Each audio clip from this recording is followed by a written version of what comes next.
자리에서 일어나셔서 겸손한 마음으로 묵상 기도하심으로 9월 5번째 주일 예배를 성부와 성자와 성령의 이름으로 하나님 아버지 앞에서 시작하겠습니다.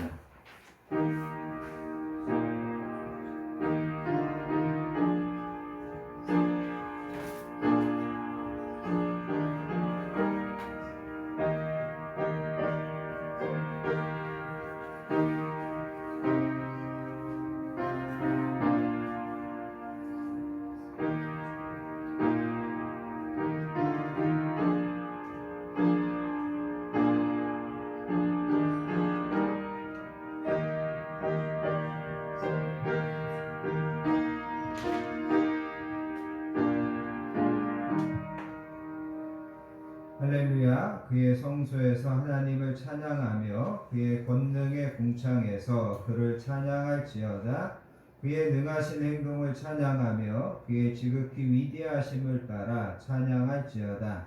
나팔소리로 찬양하며 기파와 수금으로 찬양할지어다. 소고치며 춤추어 찬양하며 현악과 풍소로 찬양할지어다. 호흡이 있는 자마다 여호와를 찬양할지어다. 아멘. 거룩하고 은혜로우신 아버지 하나님 감사합니다. 지난 한 주간도 하나님의 보호하심과 지켜주심 안에 평안하게 살게 하시고 오늘도 하나님의 성전으로 부르셔서 이 시간 찬양하며 예배하며 나아가게 하여 주시니 감사합니다. 이 시간에도 이 예배를 통하여서 하나님을 높이고 한 주간 우리에게 베풀어 주신 은혜와 감사로 영광 돌리는 예배 되게 해주시기 원합니다. 하나님 앞에 우리의 마음과 뜻을 새롭게 하게 하여 주시고 하나님 앞에 영과 진리로 예배하는 모든 성도님들 되도록 도와주시기 원합니다. 한 주를 살면서 세상에서 지치고 상한 영혼들이 있다면 새롭게 하여 주시고 강건해 주시기 원합니다. 오늘도 예배와 말씀 중에 하나님을 경외하는 자들에게 치료의 광선을 비춰주셔서 우리 모든 성도님들이 영육 간의 강건함을 복을 누리게 해주시기 원합니다. 오늘도 예배와 말씀 중에 주시는 그 말씀 붙잡고 이번 한 주도 승리하게 하시고 하나님께서 우리를 평안함으로 하나님께서 날마다 평탄함으로 다스려 주시기를 소원합니다. 모든 예배를 성령님께 맡기고 의지하며 우리를 사랑하여 주시는 예수님의 이름으로 간절히 기도합니다. 아멘. 자리에 앉으셔서 찬송가 21장 다 찬양하여라 함께 찬양하시겠습니다.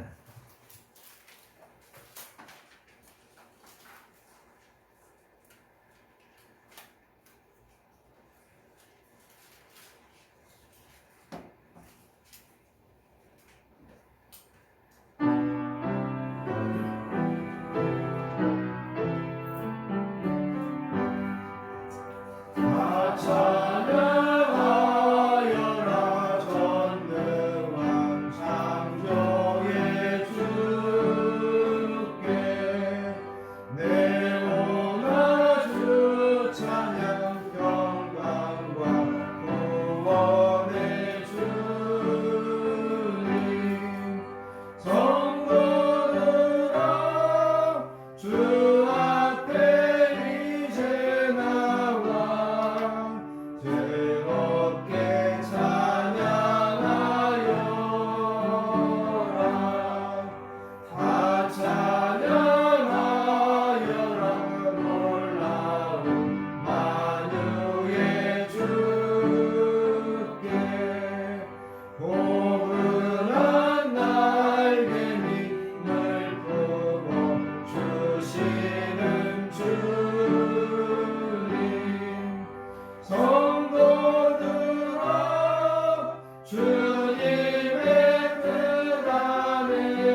전능하심으로 우리의 신앙을 하나님께 고백드리겠습니다.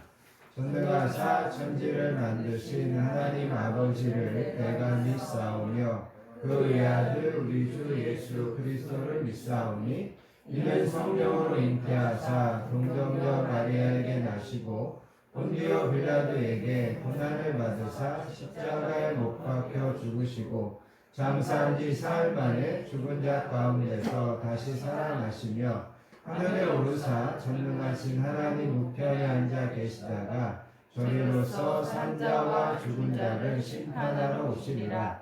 성령을 믿사오며 거룩한 공예와 성도가 서로 교통하는 것과 죄를 사하여 주시는 것과 몸이 다시 사는 것과 영원히 사는 것을 믿사옵나이다. 아멘. 이 시간 계속해서 하나님 앞에 참회와 고백의 기도를 드리겠습니다.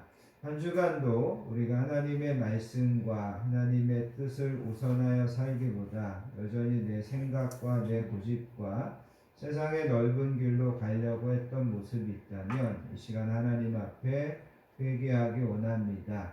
하나님께 우리의 모든 삶의 짐과 여정을 맡기지 못하고 세상에서 만나는 크고 작은 시련과 문제 앞에 흔들리고 하나님 앞에 낙심하고 하나님 앞에 원망했던 것들이 있다면 이 시간 그것도 회개하기 원합니다. 하나님은 오늘도 우리에게 큰 은혜 주시려고 이 예배로 불러주셨는데 행여라도 내 안에 하나님의 은혜 받는데 방해가 되고 걸림이 되는 것들이 있다면 이 시간 성령님께서 생각나게 하시고 성령님께서 꾸짖어서 온전히 은혜 받는 자리로 나아가게 해주시라고 이 시간 참회와 고백의 기도로 하나님 앞에 나아가겠습니다. 하나님 감사합니다.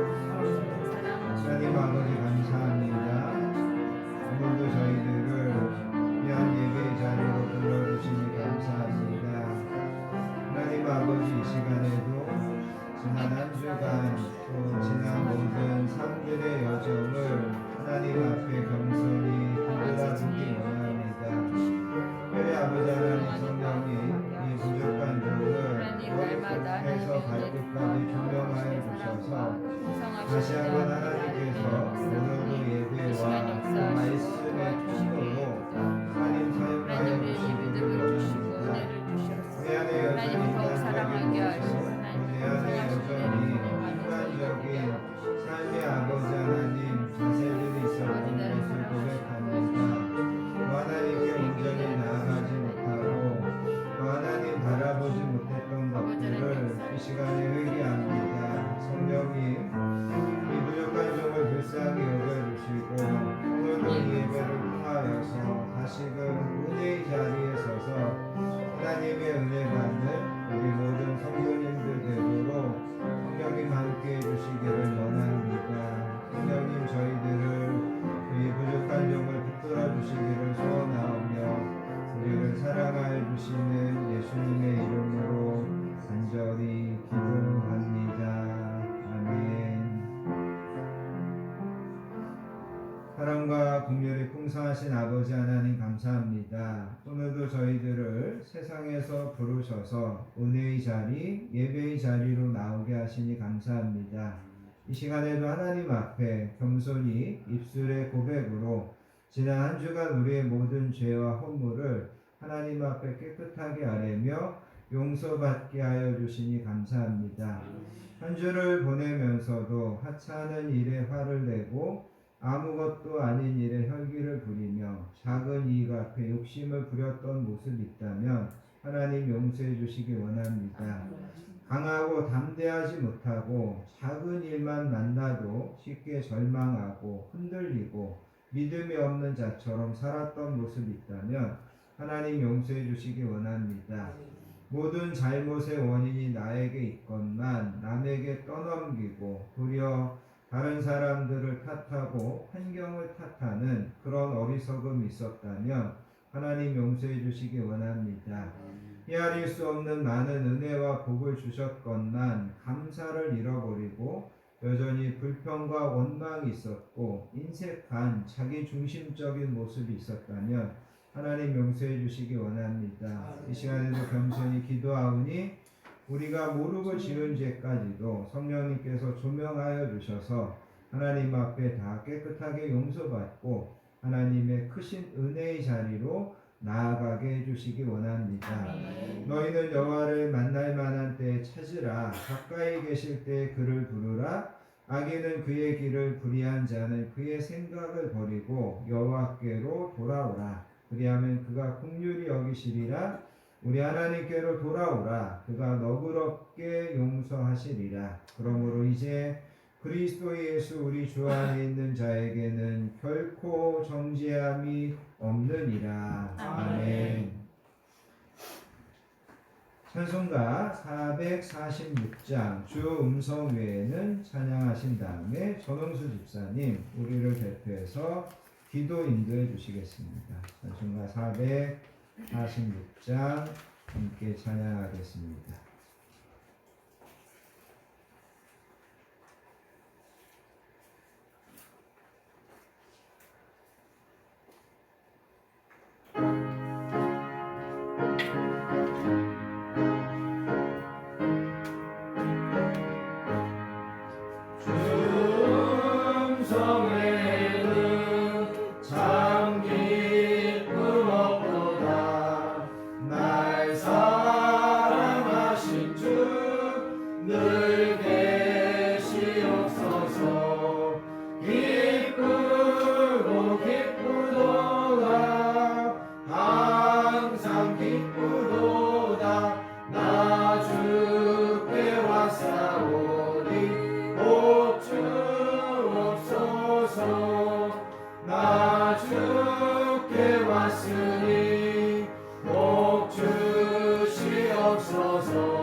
우리를 사랑하셔서 하나님의 형상으로 빚으시고 귀한 주의 자녀로 살아가게 하신 하나님, 우리 아버지께 감사와 찬양과 영광을 올립니다. 아멘. 지난 한 주간도 우리의 생명을 연장시켜 주시고 주님 주시는 은총 가운데 살게 하심을 감사드립니다. 아멘. 우리의 죄로 말미암아 감히 주의 거룩하신 존전에 나와 설 수 없는 우리들을 죄 없으신 예수 그리스도의 보혈로 씻어주어서 오늘 귀한 주의 날 이렇게 주님 앞에 나왔으니 우리의 몸과 마음을 받으시고 오늘 예배가 산 제사로 드려지게 하옵소서. 아멘. 주여, 지난 6일 동안 각자의 처소에서 일터에서 주님 주신 역할을 감당하며 살아왔습니다.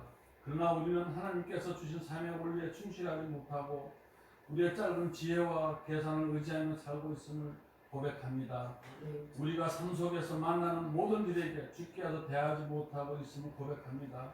내가 먼저 실천하기보다는 남을 원망하고 비판하며 자신을 정당했던 우리의 태도를 고백합니다. 주님께서 이 모습 그대로 나와싸우니 우리를 받아주시고 긍휼히 여겨 주시옵소서. 아멘. 사랑의 주님, 너무 더워서 제대로 감정을 조절하지 못했던 여름을 보내고 풍성한 가을, 결실의 좋은 계절을 우리에게 주셔서 감사합니다.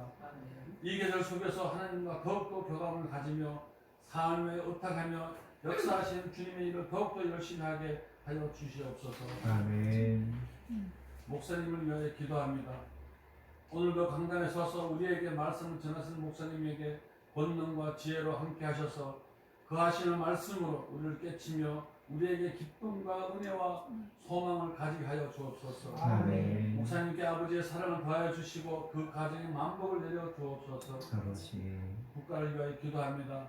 하나님의 역사 속에 대한민국이 기억되게 하옵소서. 서로 다른 의견을 가졌다 하더라도 하나님의 은총을 받는 나라 되어서 국민의 건강과 복지가 잘 이루어지도록 위정자들이 깨우쳐서 오직 국민을 바라보면서 정치를 하게 하시고 소통이 이루어져 안전하고 안정된 나라 되게 하옵소서. 아멘. 성도님을 위하여 기도합니다. 가정생활, 직장생활, 개인생활에서 하나님께 알지 못한 거 있으면 오늘 다 알리시게 하시기를 바랍니다.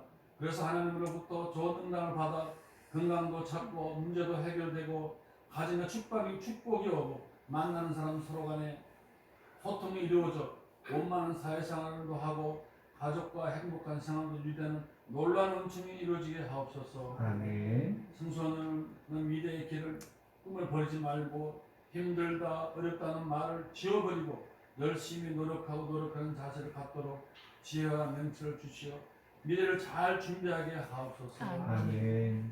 오늘도 이 모양 저 모양으로 바쁜 일정으로 인하여 교회에 참석하지 못한 성도님에게도 똑같은 복을 주시고 나라와 국민과 재산을 보호하고 있는 군인과 경찰 그리고 소방수와 해외에서 하나님의 사업을 성장하고 계신 성도사님에게 하나님의 손길이 닿아서 건강하게 맡겨진 일을 잘할 수 있게 지혜를 주시고 축복을 주시옵소서. 아멘. 예배 시종을 주님께 맡기며 사랑하신 예수 그리스도 이름으로 빌어드립니다. 아멘.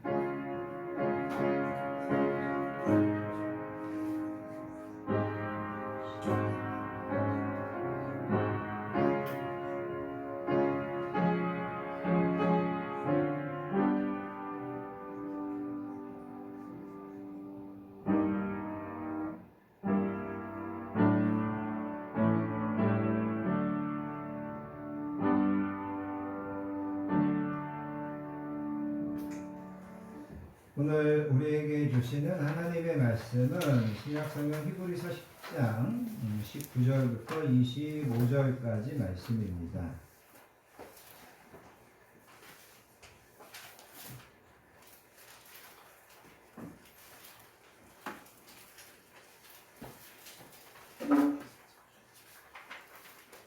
제가 가진 성경으로 신약성경 364페이지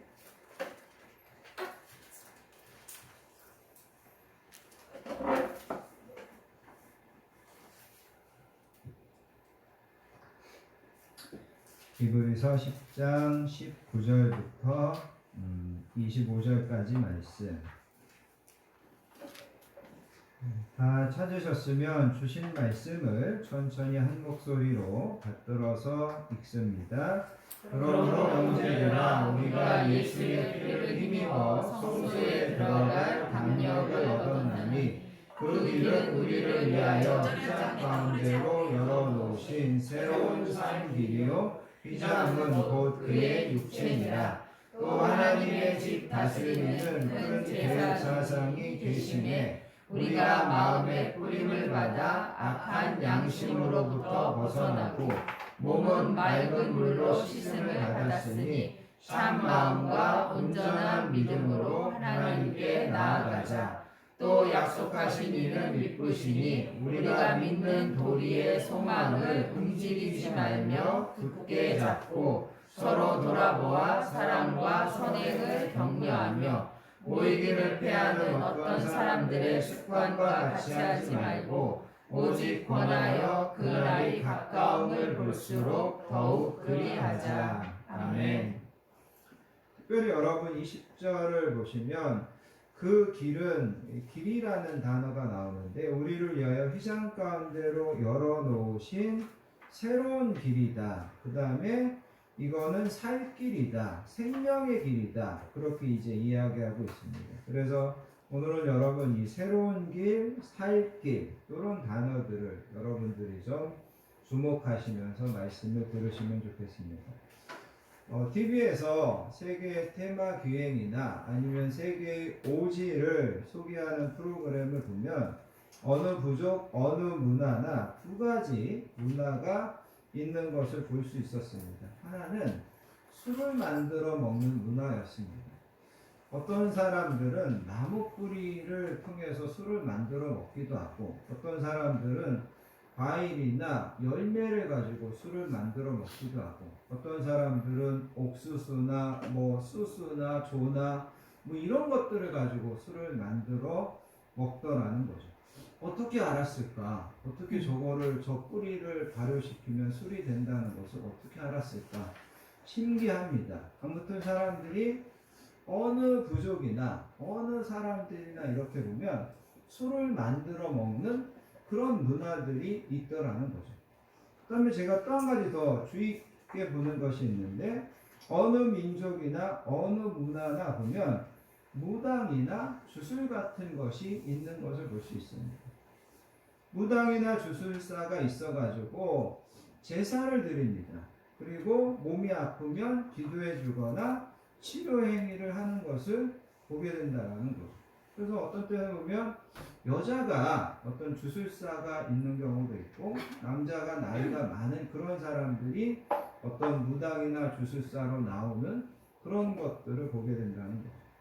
제가 가끔가다 그런 것들을 보면서 내가 옛날에 태어났으면 나도 저런 주술사나 나도 저런 무당의 지신을 하고 있는 그런 사람이었을까? 이런 생각을 해본다라는 거죠. 아무튼 이 각 문화마다 그 나름대로의 어떤 종교적인 그런 행사들, 또 그런 것들을 하는 사람들이 있더라는 거죠. 전도서 3장 11절에 가서 보면 솔로몬이 이런 이야기를 했습니다. 하나님이 모든 것을 지으시되 때를 따라 아름답게 하셨고, 또 사람들에게는 영혼을 사모하는 마음을 주셨느니라. 사람들에게는 영혼을 사모하는 마음을 주셨다. 하나님이 나와 여러분들에게 우리의 마음 가운데 영혼을 사모하는 마음을 두셨다라는 겁니다.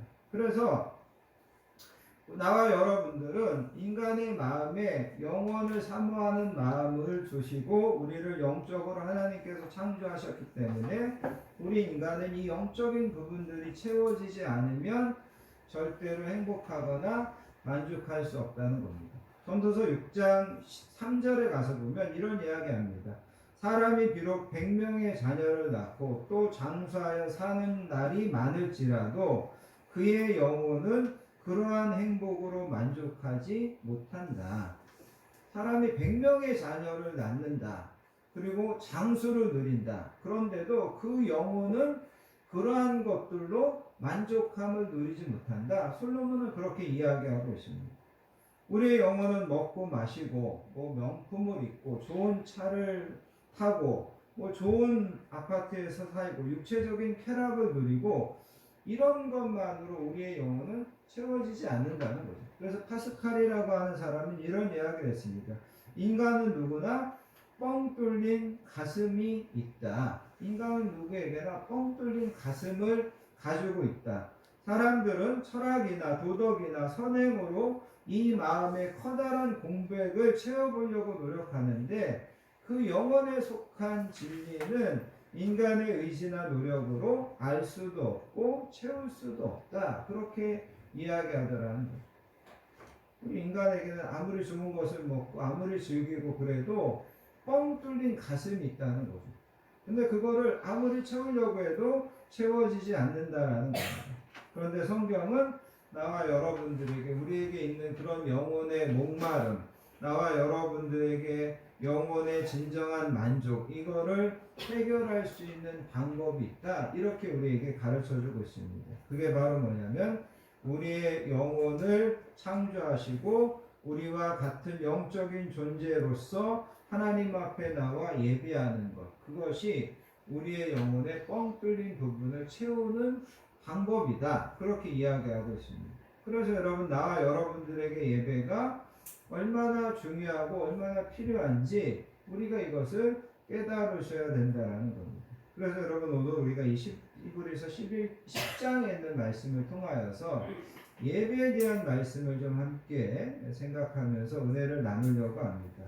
먼저 여러분, 이 10절을 다시 한번 제가 여러분들에게 강조하고 싶은데, 아까도 말씀드렸던 것처럼 이 10절에 보면 그 길은 우리를 위하여 휘장 가운데로 열어놓으신 새로운 산 길이다, 이렇게 이제 표현하고 있습니다. 여기 새로운 산 길, 우리 단어에서는 한 단어로 표현되어 있는데 본래에는 두 단어로 나누어져 있습니다. 우리를 위하여 휘장 가운데로 열어놓으신 새로운 길이 있습니다. 새로운 길이 있고 그 길은 산 길입니다. 그런데 여기 열어놓았다라고 하는 단어 속에도 원어적으로 보면 처음으로 열어놓았다라는 그런 의미가 담겨져 있습니다. 그러니까 여기에 새로운 거다, 그 다음에 처음이다, 이런 의미가 이제 여기에 반복되는 것을 보게 됩니다. 그리고 그 길은 뭐라고 이야기하냐면 생명의 길이다, 살리는 길이다. 그래서 나와 여러분들에게 하나님께 나아갈 수 있는 처음 열어놓은 길, 새로운 길, 생명의 길이 있다. 이게 이제 히브리서 저자가 이야기하는 겁니다. 우리가 하나님 앞에 나아갈 수 있는 새로운 길이 열렸습니다. 처음 열어놓은 길입니다. 그리고 이 길은 생명의 길입니다. 우리를 살리는 길입니다. 이렇게 이제 히브리서 저자가 이야기하고 있다는 겁니다. 그러면 그 새로운 길은 뭐냐? 그 새로운 생명의 길은 뭐냐? 간단하게 이야기한다면 여러분 19절을 보시기 바랍니다. 19절에 보면 그러므로 형제들아 우리가 예수의 피를 힘입어 성소에 들어갈 담력을 얻었나니, 여기에서 뭐라고 이야기하냐면 예수의 피를 힘입어서 들어가는 길이다, 이렇게 이야기하고 있습니다. 예수님의 피를 힘입어서 하나님 앞에 나아가는 방법이다, 그렇게 이야기합니다. 그전에는 예수의 피가 아니라 구약에 보면 이스라엘 백성들은 염소나 양이나 송아지나 이런 짐승의 피를 가지고 하나님 앞에 나아갔습니다. 근데 우리에게 새로운 길이 주어졌습니다. 처음 열린 길입니다. 그거는 살리는 길입니다. 근데 그거는 예수의 피를 힘입어서 예수님의 피를 믿고 하나님 앞에 나아가는 길이다, 그렇게 이야기하고 있습니다. 그래서 예수님이 오시기 전에 구약의 예배는 양이나 소나 짐승의 피를 가지고 지성소에 들어갔습니다. 그것이 그들에게는 하나님 앞에 나아가는 길이었습니다. 그러나 양이나 소의 피를 의지하고 성소에 들어갈 때 그들은 담대하게 들어가지 못했습니다. 그들은 두려워 떨면서 긴장하면서 들어갔습니다.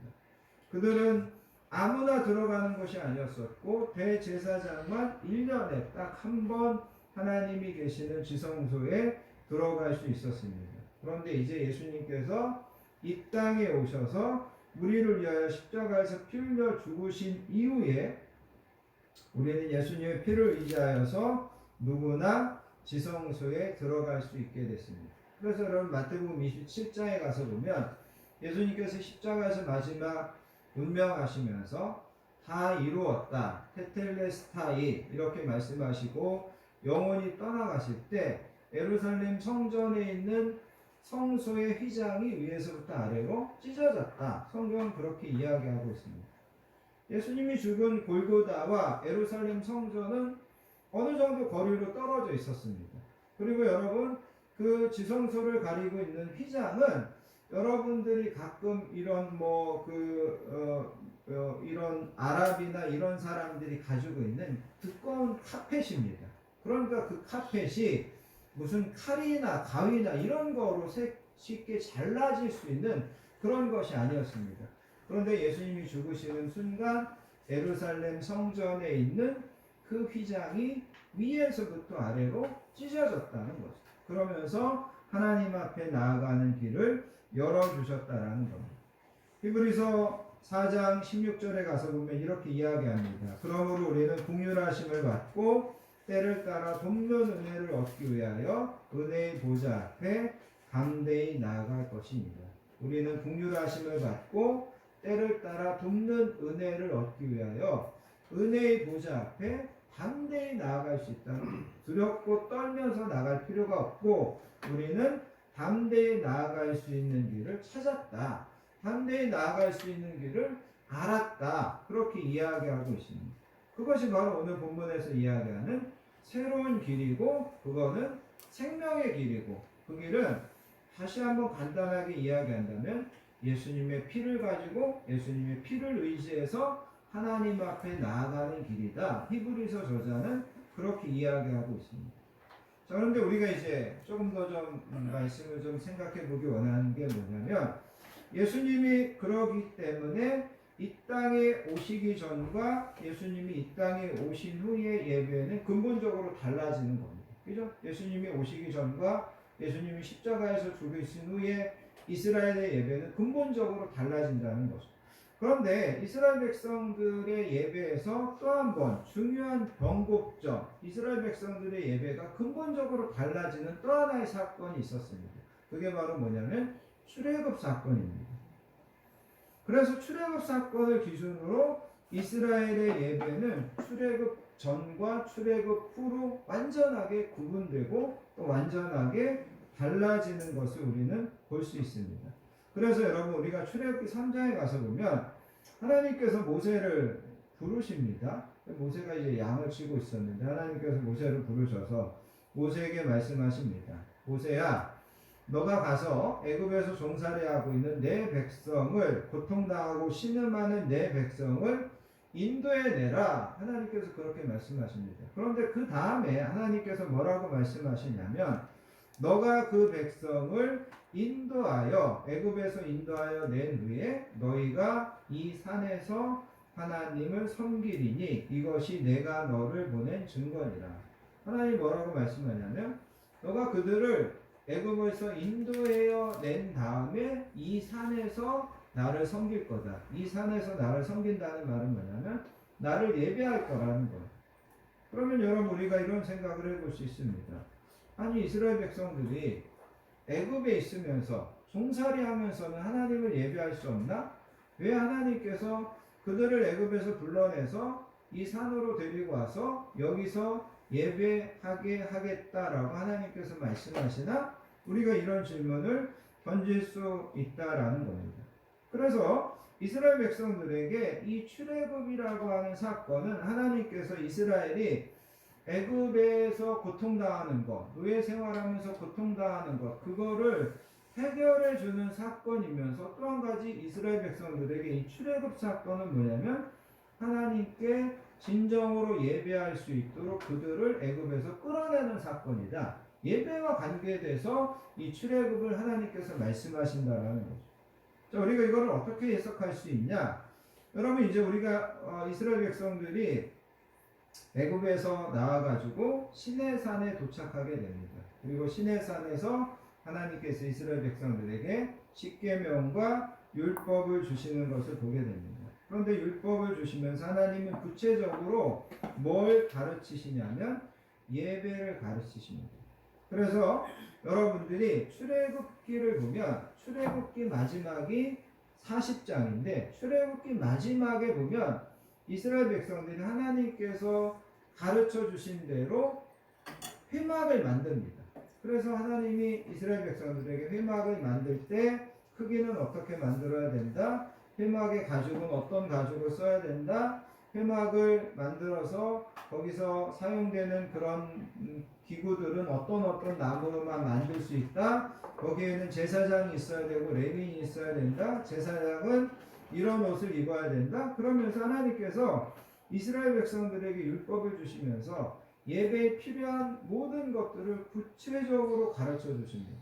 그리고 출애굽기의 마지막 40장에 가서 보면 이스라엘 백성들이 하나님이 말씀하신 대로 회막을 만들어서 그 회막을 하나님 앞에 드리고 이스라엘 백성들이 그 회막에서 하나님 앞에 예배 드리는 것으로 출애굽기 40장이 끝납니다.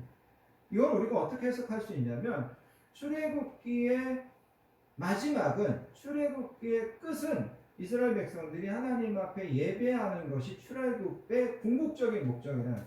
그들이 단지 자유를 얻고 그들이 단지 애굽의 고통에서 해방되는 것만이 출애굽의 목적이 있는 것이 아니라 출애굽의 궁극적인 목적은 그들이 하나님 앞에 예배하는 것, 그들이 하나님께서 말씀하신 대로 하나님께 예배드리는 것이 출애굽의 궁극적인 마지막이다. 그래서 출애굽기 40장이 하나님 앞에 예배하는 것으로 끝쳐진다는 것을 우리가 주목해 보셔야 된다라는 거예요. 아멘. 그래서 여러분 우리가 여기서 이제 생각해야 되는 것이 뭐냐면 이거라는 거죠. 이스라엘 백성들이 애굽에서 종살이 할 때, 또 애굽에서 종살이 하기 전에 이스라엘 백성들은 하나님 앞에 예배를 드렸을까요? 안 드렸을까요? 드렸어요. 드렸다라는 거죠. 왜냐하면 이스라엘 백성들은 우리 고조 할아버지 아브라함이 하나님 앞에 이삭을 예배로 드리고 뭐 그러셨대. 우리 증조 할아버지 이삭도 하나님 앞에 이런 제사를 드려가지고 뭐 큰 축복을 받았대. 우리 할아버지 야곱도 하나님 앞에 제사를 드렸고 우리 할아버지 요셉도 하나님 앞에 이런 예배를 드렸대. 그러면서 이스라엘 백성들이 분명히 애굽에서 종살이 하면서도 하나님 앞에 예배를 드렸을 거라는 거죠. 그런데 그때까지 드리던 이스라엘 백성들의 예배는 어떻게 본다면 주먹구구식의 예배입니다. 체계가 잡혀져 있지 않은 예배. 하나님 앞에 막연하게 예배를 드리는데 그것은 체계적이지도 않고 그 다음에 정확하게 하나님 앞에 예배 드리는 것들이 많이 결여된 그런 예배였다라는 거죠. 그런데 하나님께서 이제 이스라엘 백성들을 출애굽시키셔가지고 예배에 대해서 구체적으로 이야기하십니다. 어떻게 예배해야 된다? 무엇을 예배해야 된다? 무엇만 드릴 수 있다?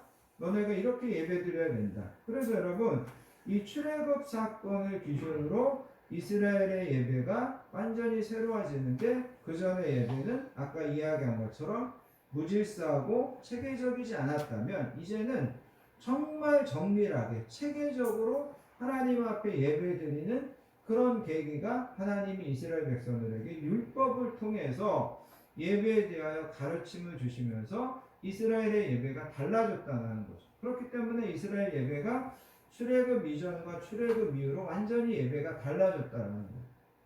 자, 그런데 또 한 가지 생각하셔야 되는 것은 출애굽 이후에 이스라엘 백성들은 예수님이 이 땅에 오시기 약 1500년 동안 그렇게 예배를 드렸습니다. 물론 그동안 이스라엘 백성들에게 여러 가지 소소한 예배의 변화들이 있었습니다. 이스라엘 백성들이 아시는 것처럼 광야에 있을 때는 매번 이동하면서 그 성막을 뜯었다가 어느 곳에 가면 다시 그 성막을 세우고 거기서 예배하고 그 다음에 이제 다윗이 왕이 되어서 비로소 그 성막을 한 곳에다가 고정시키려고 그 성막을 예루살렘 성전으로 가져옵니다. 그리고 여러분이 아시는 것처럼 솔로몬이 비로소 이런 건물로서의 성전을 지어서 거기다 하나님의 언약궤를 모시고 이스라엘 백성들이 정말 화려하고 웅장한 그 성전에서 예배를 드립니다. 그런데 또 안타깝게도 주전 586년에 바벨론에 의해가지고 그 성전이 완전히 파괴되고 불타버린다는 거죠. 그럼에도 불구하고 이스라엘 백성들의 예배의 큰 틀은 변함이 없었습니다. 짐승의 피를 가지고 하나님 앞에 나와 예배드리는 것, 그것이 이스라엘 백성들의 예배였다라는 거죠. 그런데 그런 예배가 쭉 지속되다가 이 땅에 누가 오신 거죠? 예수님이 오신 겁니다. 예수님이 오시면서 예배가 다시 한번 근본적으로 바뀌어지는 겁니다. 그래서 오늘 우리가 읽은 20절에서 예수님이 이 땅에 오셔서 우리 죄를 위하여 십자가에서 영원한 제사, 영원한 제물이 되어주심으로 완전히 예배가 달라지고, 그래서 나와 여러분들에게 오늘 우리가 읽은 이 본문에서 뭐라고 이야기하냐면 우리에게 새로운 길, 살아있는 길이 주어졌다, 열려졌다, 그렇게 예배를 평가하고 있다는 거죠. 그 예수님을 통한 예배를 조금 더 좀 구체적으로 살펴봅니다. 21절에 가서 보면 이렇게 이야기합니다. 하나님의 집 다스리는 큰 제사장이 계시매. 그래서 여기 보면 하나님의 집은 이게 성전을 이야기합니다. 성전을 다스리는 큰 대제사장이 계시다. 이게 누구야? 예수님이라는 거예요. 예수님이 계시다라는 이야기랍니다. 그 다음에 또 한 가지는 여러분 22절에 보면 여기도 중요한 말씀이 나오는데 우리가 마음의 뿌림을 받아 악한 양심으로부터 벗어나고 마음의 뿌림을 받는다. 우리의 마음의 뿌림을 받는데 뭘 뿌림 받냐면 예수님의 피를 뿌림 받는 겁니다. 그런데 예수님의 피를 뿌림 받아서 악한 양심으로부터 벗어난다는 것은 뭐냐면 우리의 악한 양심마저도 깨끗하게 된다는 겁니다. 구약의 제사는 우리의 심령을 변화시키지 못했습니다. 우리의 양심까지 깨끗하게 하지 못했습니다. 그런데 예수님의 피는 여러분 우리의 양심을 깨끗하게 한다는 겁니다. 여러분의 영혼 가장 깊은 곳까지 새롭게 하는 것이 예수님의 피다라고 이야기하고 있다는 겁니다. 그래서 여러분 구약의 예배가 우리의 생각, 우리의 마음, 우리의 양심, 우리의 영혼을 깨끗하지 못했다면 예수님의 피를 우리의 마음 가운데 믿으면 그 피가 나와 여러분들의 마음과 양심과 생각 깊은 곳까지 우리를 깨끗하게 한다. 그것을 이야기하고 있다는 것. 그래서 여러분 예수님 이전의 예배와 예수님 이후의 예배가 완전히 달라집니다. 예수님 이전의 예배는 예루살렘 성전 중심의 예배였습니다. 그러나 예수님이 오시고 나서 이제는 우리가 예루살렘 성전에 가서 예배하지 않아도 됩니다. 두세 사람이 내 이름으로 모인 곳 그곳이 성전입니다. 그 다음에 예수님 이전의 예배는 제사장 중심의 예배였다면 이제는 예수님 중심의 예배입니다. 그리고 예수님 이전에는 양과 염소와 송아지의 피로 대속을 받았다면 이제는 우리가 예수님의 피로 깨끗해지는 것이 바로 예수님이 이 땅에 오시면서 예배가 근본적으로 달라진 것이라는 거죠. 그래서 여러분 우리가 이런 생각을 해보자는 것. 이스라엘 백성들이 출애굽하기 전에 예배, 그 다음에 출애굽하고 나서 비로소 이스라엘 백성들이 체계적으로 하나님 앞에 드린 예배. 그런데 그 예배가 쭉 이어져 오다가 예수님이 이 땅에 오시면서 그 예배가 다시 한번 근본적으로 달라지는 예배, 이런 예배라는 거죠. 그럼 여러분 한 가지만 더 생각해 보세요. 이스라엘 백성들은 아까 이야기한 것처럼 출애굽 전에도 애굽에서 종살이 할 때도 예배를 드렸다라는 거죠. 그러면 불완전하지만 완전하지 못한 예배지만 그럼에도 하나님 앞에 예배를 드렸다라는 거죠. 그럼 다른 민족들은 그때 뭐 하고 있었냐라는 거죠. 이스라엘 백성은 불완전하지만 그래도 하나님을 찾고 예배했는데 그러면 다른 민족들은 뭐 하고 있었냐? 사도행전 17장 29절에 가서 보면 바울이 이때 아덴에 가서 복음을 전합니다. 아덴은 여러분 그리스의 아테네입니다. 여러분이 잘 알고 있는 소크라테스, 플라톤, 아리스토텔레스 이런 철학자들을 배출하고 철학이 발달한 동네가 아덴입니다. 어떻게 본다면 당시 가장 합리적이고 가장 이성적인 도시여야 됐던 것이 아덴이었습니다. 근데 바울이 가서 보니까 그 도시에 온갖 우상, 온갖 미신, 온갖 형상 이런 것들이 가득하더라는 거죠. 그래서 바울이 아덴 사람들 앞에서 이렇게 이야기했습니다. 하나님은 금이나 은이나 돌에다가 사람의 기술과 고안으로 새긴 것들과 같이 여길 것이 아니다. 알지 못하던 시대에는 하나님이 강조하셨거니와 이제는 어디든지 사람에게 다 명하사 회개하라 하셨으니 이는 정하신 사람으로 하여금 천하를 공의로 심판할 날을 작정하시고 이에 그를 죽은 자 가운데서 다시 살리신 것으로 모든 사람에게 믿을 만한 증거를 주셨습니다. 가장 먼저 뭐라고 이야기하냐면 하나님은 금이나 은이나 돌에다가 사람의 기술과 고안으로 새긴 것들과 같이 여길 것이 아니라는 거예요. 하나님은 그런 분이 아니라는 거예요. 사람들이 생각해내고 사람들이 뭔가 고안하고 창작하고 그래서 돌이나 금이나 이런 것에 새기고 하나님은 그런 분이 아니다라는 거예요. 그러면서 하나님께서 이제는 모든 사람들에게 하나님을 믿어야 되는 증거를 주셨는데 그게 바로 죽은 자 가운데서 살리신 그 예수님을 통하여서 너희가 이제 하나님을 믿어야 된다는 어떤 증거를 주셨다. 바울이 그렇게 이야기하고 있다라는 거죠. 자, 이런 이야기를 드리고 싶어요. 아까 이야기한 것처럼 이스라엘 백성들이 출애굽했습니다. 근데 그 출애굽해가지고 바울이 이 아덴에 가서 이 예수님에 대한 설교를 할 때 이 시간적으로 한 1500년의 어떤 시간의 흐름이 있었습니다.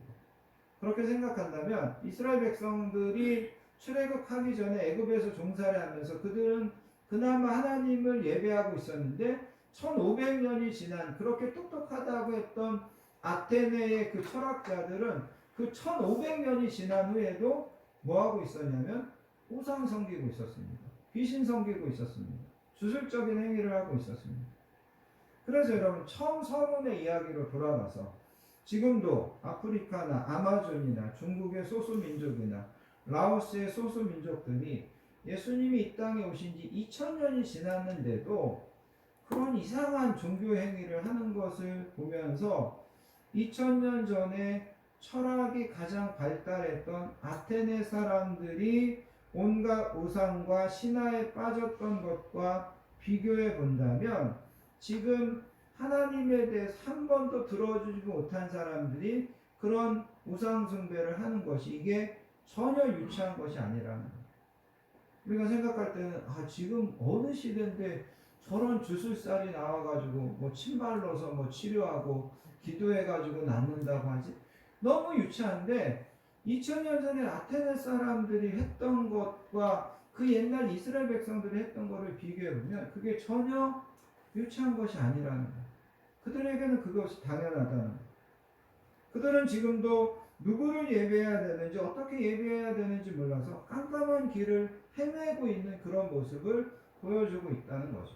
그런데 문제는 뭐냐면 예수님의 복음이 전해졌습니다. 우리가 예수님을 통해서 하나님을 예배해야 된다고 하는 것이 다 알려져 있는 문화에서 뭐 쉽게 이야기하면 오늘날 유럽이나 쉽게 이야기하면 오늘날 미국이나 아니면 우리나라에서 그럼에도 불구하고 하나님을 예배하지 못하고 영적인 공허함을 해결하기 위하여 육적인 것들로 채우려고 하고 하나님께 예배하는 것을 전혀 관심 갖지 못하는 이 사람들이 더 문제라는 거예요.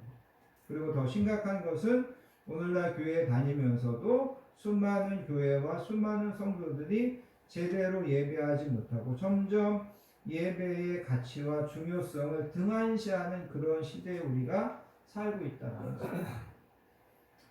미국의 존 메가더 목사님이 미국의 예배에 대해서 이런 비평을 한 것을 볼 수 있었습니다. 오늘날 미국 교회는 기독교 영화를 보여줌으로 사람들을 예배에 끌어모으려고 합니다.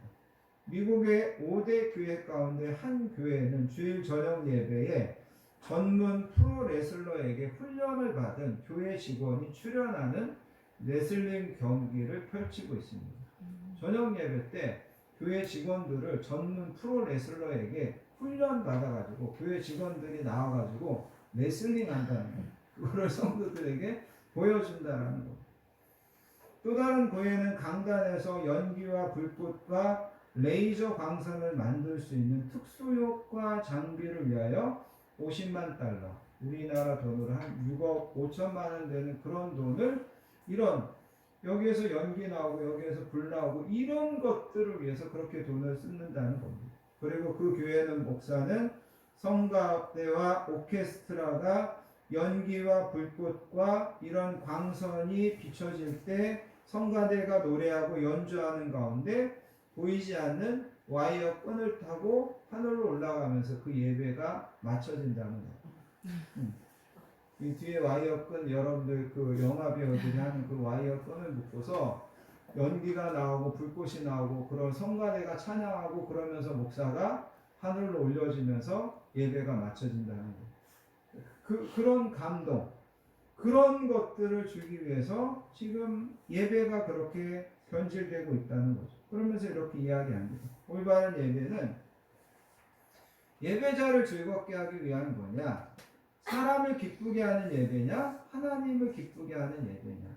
사람에게 초점이 맞춰져 있는 예배냐? 사람의 욕구를 만족시켜주는 예배냐? 하나님께 초점이 맞춰서 하나님을 영화롭게 하는 예배를 드릴 것이냐? 선택해야 된다는 겁니다.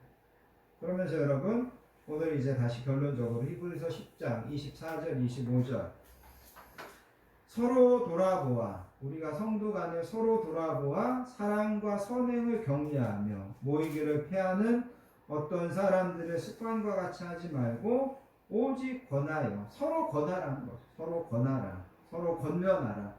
그날이 가까움을 볼수록, 왜 그날이 가까운다는 거? 예수님이 재림하시는 날, 하나님이 최종적으로 이 땅을 심판하시는 날, 그날이 가까움을 볼수록 더욱 그리하자.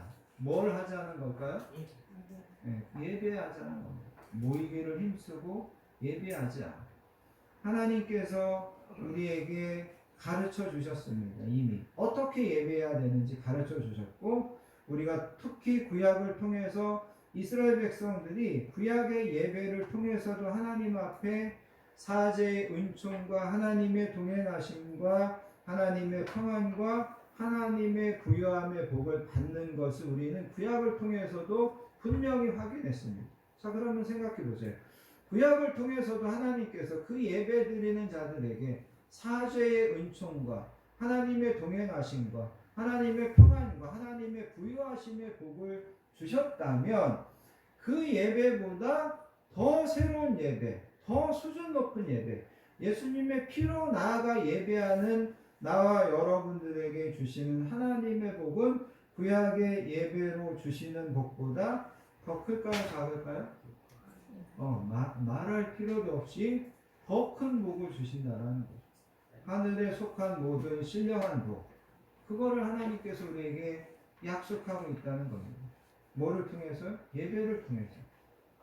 특별히 예수님을 통한 예배를 통하여서 나와 여러분들에게 그런 약속을 주고 있다라는 겁니다. 그렇다면 우리가 그 예수님을 통하여 드리는 예배, 그 예배에 우리가 더 진심이고 그 예배에 더 힘쓰고 그 예배에 더 하나님 앞에 감사로 나아가는, 기쁨으로 나아가는 그런 예배를 드려야 되지 않겠습니까? 기도하겠습니다. 하나님 아버지 감사합니다. 오늘도 저희들을 부르셔서 하나님 앞에 우리의 마음과 우리의 생각과 시간을 새롭게 하여 예배하게 하시니 감사합니다. 하나님께 감사로 예배하고 하나님께 기도로 예배하고 하나님께 우리의 모든 삶으로 예배하는 우리 사랑하는 성도님들의 이 예배를 하나님 기쁘게 받으시고, 하나님 우리에게 이렇게 새로운 예배의 길을 활짝 열어주셨는데 이 예배를 통하여 하나님을 만나고 하나님이 약속하신 하늘에 속한 모든 신령한 복을 우리 모든 성도님들에게 풍성하게 내리워 주시기 원합니다. 영과 진리로 예배하는 교회, 또 예배에 더 진심으로 참여하는 우리 건강한 교회와 성도님들 되도록 인도해 주시기 원합니다. 감사드리며 사랑 많으신 예수님의 이름으로 간절히 기도합니다. 아멘. 찬송가 216장 성자의 귀한 몸 찬양하시면서 준비하신 예물 하나님 앞에 드리도록 하겠습니다.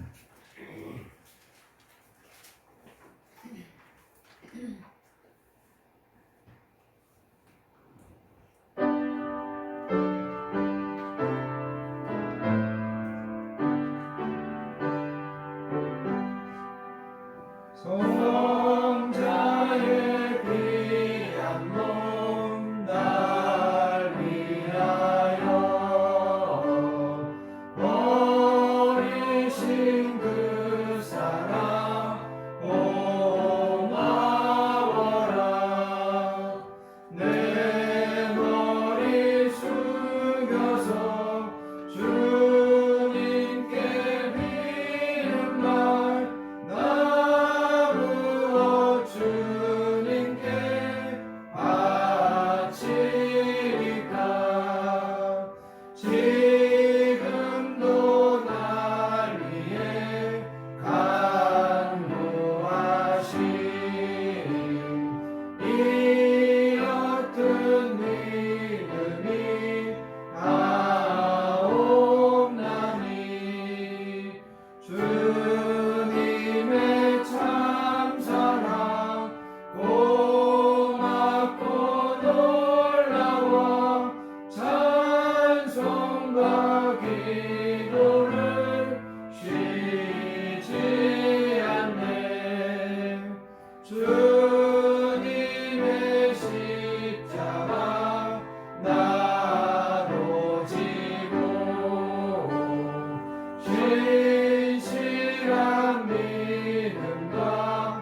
건강하게 평안함으로 지켜주신 하나님의 은혜와 사랑에 감사드리며 오늘도 복되고 귀한 예배에 함께하시는 모든 분들을 예수님의 사랑으로 환영하고 축복합니다. 옆에 계신 분들하고 인사하겠습니다. 사랑합니다. 축복합니다. 오늘 주신 말씀처럼 우리가 하나님을 알고 하나님을 예배할 수 있도록 구원해 주신 것이 얼마나 큰 감사인지를 기억하시고 더더욱 예배에 힘쓰는 우리 건강한 교회와 또 성도님들 되시기를 간구합니다. 다음 주, 그 다음 주 기도 맡으신 분들 잘 준비해 주시기 바랍니다. 다 자리에서 일어나셔서 주만 바라보시라 찬양하시고 드려진 예물을 위하여 축복기도 안에 축도로서 모든 예배를 마치겠습니다.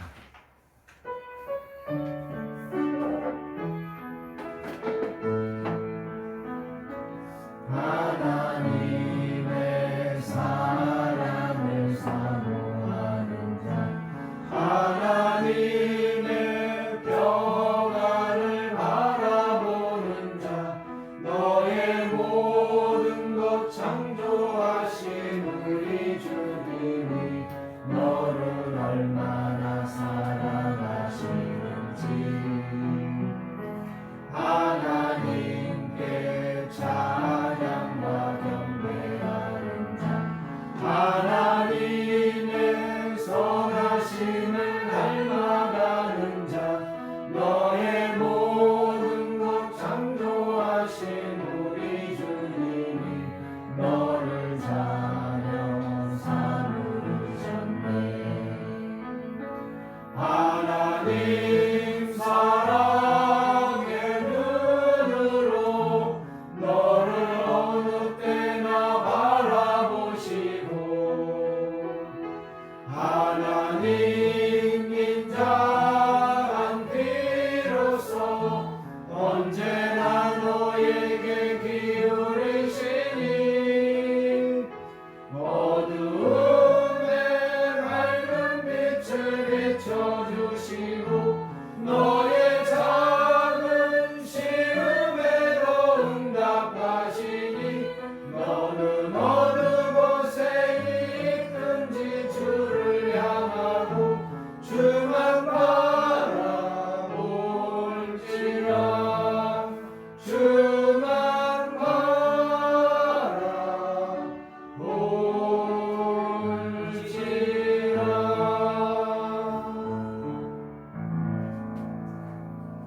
하나님 감사합니다. 오늘도 하나님 앞에 나와 예배하게 하여 주시니 감사합니다. 이 예배를 통하여 하나님을 경배하며 이 예배를 통하여 하나님께서 우리의 영혼을 채워주시고 우리의 영혼을 만족하게 해주시는 것을 하나님 앞에 깨닫고 하나님 앞에 고백하며 하나님 채워주신 그 영혼으로 다시금 세상에 나가 승리할 수 있는 힘을 저희들에게 공급해 주셨음을 감사합니다. 아멘. 오늘 하나님 앞에 우리의 시간으로 우리의 삶으로 예배할 뿐만 아니라 하나님 우리에게 주신 귀한 물질에 우리의 소원과 기도 제목과 또 우리의 정성과 사랑을 담아 하나님 앞에 예물로 예배합니다. 하나님 예물 기쁘게 받아주시고 드려진 모든 손길 위에 하나님께서 만대로 갚으시며 통통하심의 복으로 하늘에 속한 모든 신령한 복으로 하나님께서 충만하게 복 주실 줄 믿습니다. 아멘. 이제는 우리 주 예수 그리스도의 크신 은혜와 성부 하나님의 극진하신 사랑과